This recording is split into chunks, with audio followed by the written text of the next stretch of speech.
I don't mean to sound dramatic, but the quality of your life going forward relies completely on the specific language and words that you use, words that you speak out loud and words that you speak in your head. Since I began studying life coaching, it's become very apparent to me that language has so much power, and certain words can either build the walls of a prison around you, or they can open the door to your next chapter. Essentially, the words that you repeat out loud and in your head become instructions that your brain then goes on to follow. So if you're looking to change your life, succeed in your goals, succeed in your relationships, then this video is essential for your growth. Language is everything, and I'm going to help you to understand that in today's video, including the biggest mistakes that you can make, how your language can be affecting your life, some practical things that you can do going forward, as well as, of course, a caveat to all of this, which I will share closer to the end of the video. So let me set the scene by giving you a really simple example of language use. My son was climbing a rope ladder at the playground the other day, and he shouted out to me, "Mummy, help, I can't do it." And I want to bring up a confident child who believes in himself. So I went over to him and I said back, "You're safe, keep trying, say out loud, I can do it, I can do it, and I'm here if you need me." So he proceeded to climb the rope wall to the top, repeating out loud, "I can do it, I can do it." And he was so proud when he got to the top. This is a really basic example of language use. I helped him change the "I can't do it" to "I can do it," and it gave him the confidence to keep trying. As adults, we can pick up on our language use in so many different ways. Often it can show up when we are being too hard on ourselves, like saying to ourselves, "I am a bad mother," or "I'm not very good at my job. There are other people who are better than me." I recently had a client label herself as a bad mum when she was losing patience with her child, and I called her out on it, and we worked on reframing that language together, which I'm going to talk a bit more on later on in the video. But for now, I want to start talking about the belief loop. The belief loop is when you have a certain belief, often about your identity. So for example, you're having a conversation with someone and you say, "Oh yeah, I'm not a runner." When you say that you're not a runner, you have thoughts associated with not being a runner. That might be, "I hate running," or "I'm so unfit," or "I tried it once before and I didn't like it." You then believe those thoughts and believe that you are not a runner. And so you then take actions according to those thoughts. So you avoid working on your fitness, you don't do any research about learning how to run, you don't join communities that can support you, you don't ask friends who have gone through this challenge themselves and become a runner. And then those actions that you take create your identity of not being a runner, and the loop starts all over again. So your language impacts your thoughts, which impacts your beliefs that you have about yourself, which impacts your action that you take, which impacts your identity, and essentially your identity shapes your entire life. So that is how the loop works. So the words that we repeat to ourselves or out loud on a daily basis train our brains into what to believe about ourselves. Let's go back to the example of the client that I was working with who labeled herself as a bad mother. Labeling herself as a bad mum can bring on thoughts of shame. Those shameful thoughts about herself then make her believe that she is a bad mum. The actions that follow that belief could come out in various ways. She might do things like withdrawing emotionally or overcompensating and not setting any boundaries. She may avoid growth and learning how to become a patient mum. And she would also likely be more reactive because that emotion of shame would spark her nervous system to become more reactive. These actions then all give evidence to support her belief that she is a bad mom. So she believes it even stronger, and that creates her identity. And the loop just continues and continues. And you can see if you are thinking this way for your whole life or for a long period of time, as that loop continues and continues, it just gets stronger and stronger. And that's how these thoughts that we have go on to really shape our identity and create our really strong identity and how we label ourselves and how our life turns out. So when I caught this limiting language that my client was using, "I am a bad mother," we reframed it together, and what we came up with was, "I am improving my patience and learning better ways to respond." Language is like typing an address in a GPS system. If you enter into the destination, I don't know how, then that's exactly where your brain will drive you. But if you enter into the destination, I can find out how, then that is exactly where your brain will drive you. Change the destination and the route will change. I hope you're beginning to understand how this all works together, and hopefully you can take the time to insert your own limiting language into the belief loop and kind of see how it might be shaping your identity and shaping your life. The lorikeets are loud today.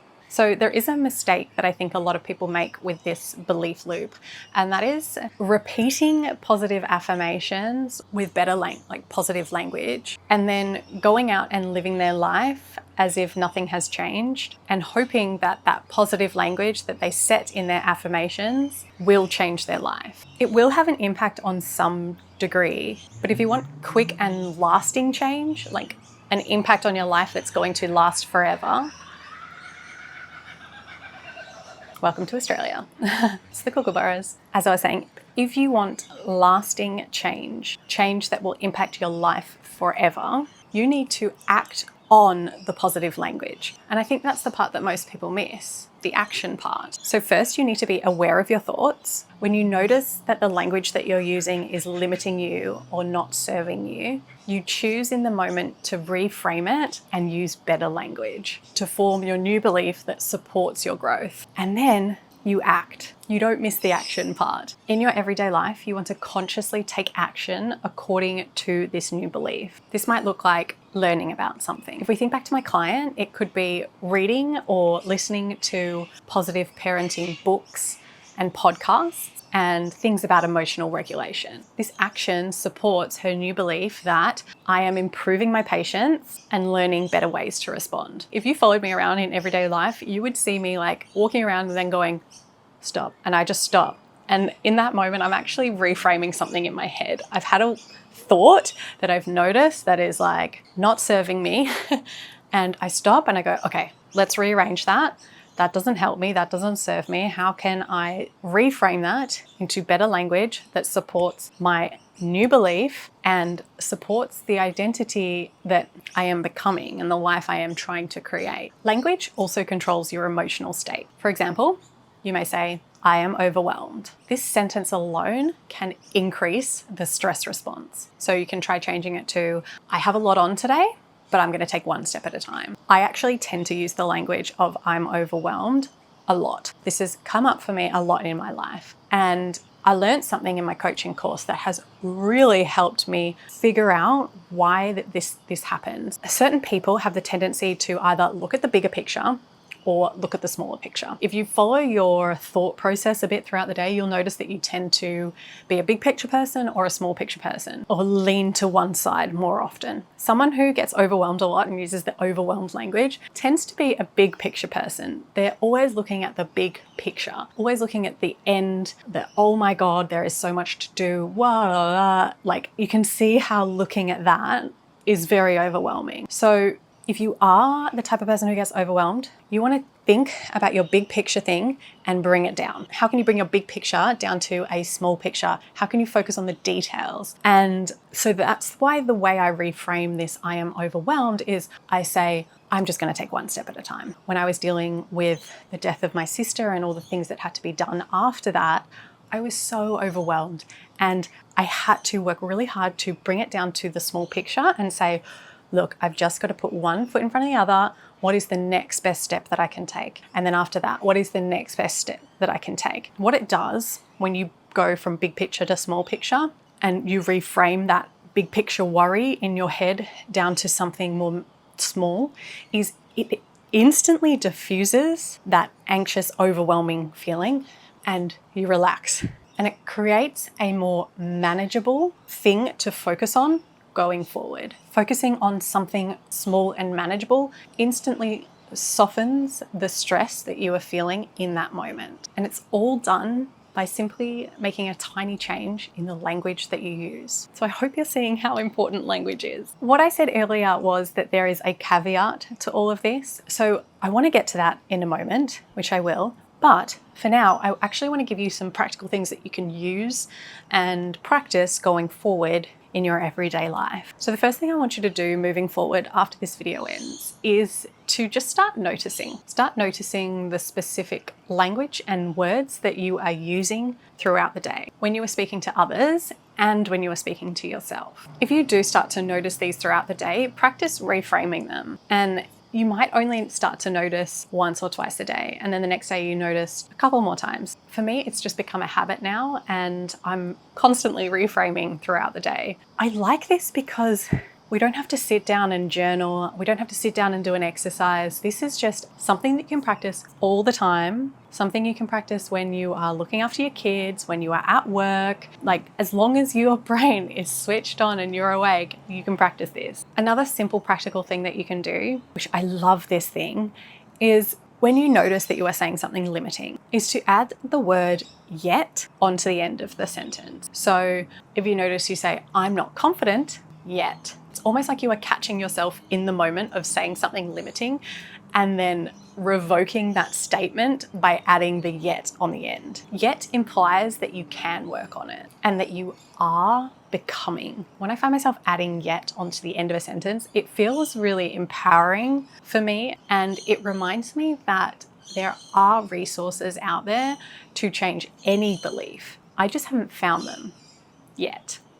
Here's another tip for practicing reframing limiting language that you're using. So if you tend to say something like, why am I always like this? That specific language shows that there is a pattern that you keep repeating. This is an opportunity to reframe this judgment on yourself to, what can I learn here? Or what is this pattern trying to show me? You're going from judgment to curiosity. So when you locate negative language in your self-talk, aim to get curious. What's behind it? Dig a little deeper. Specific words you might want to look out for are always, never, can't, should, have to. These words trap us into fixed thinking. Try replacing them with words like sometimes, yet, choosing to, learning to, or becoming. These small word swaps create a big emotional shift. The greatest thing about language use is that we have full control over it. We may not be able to control the circumstances and events that happen in our lives, but we can control the language that we use after those events happen. Our own language can support us, empower us, and lift us up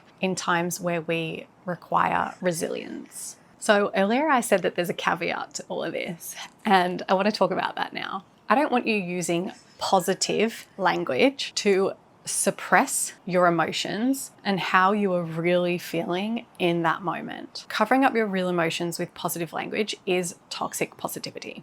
That is when you don't acknowledge your true emotions in a moment and you try to be all like, la-di-da-di-da, I'm fine, and you put a band-aid on it. When you feel an emotion, the most important thing to do is acknowledge it, which helps to validate your feelings. Acknowledging your emotions actually helps to reduce your emotional stress in the moment. Accepting them helps to diffuse them more quickly. So when you next say you're sad, I don't want you thinking of this video and saying, uh-oh, Emily said to use positive language, I better say I'm happy. No.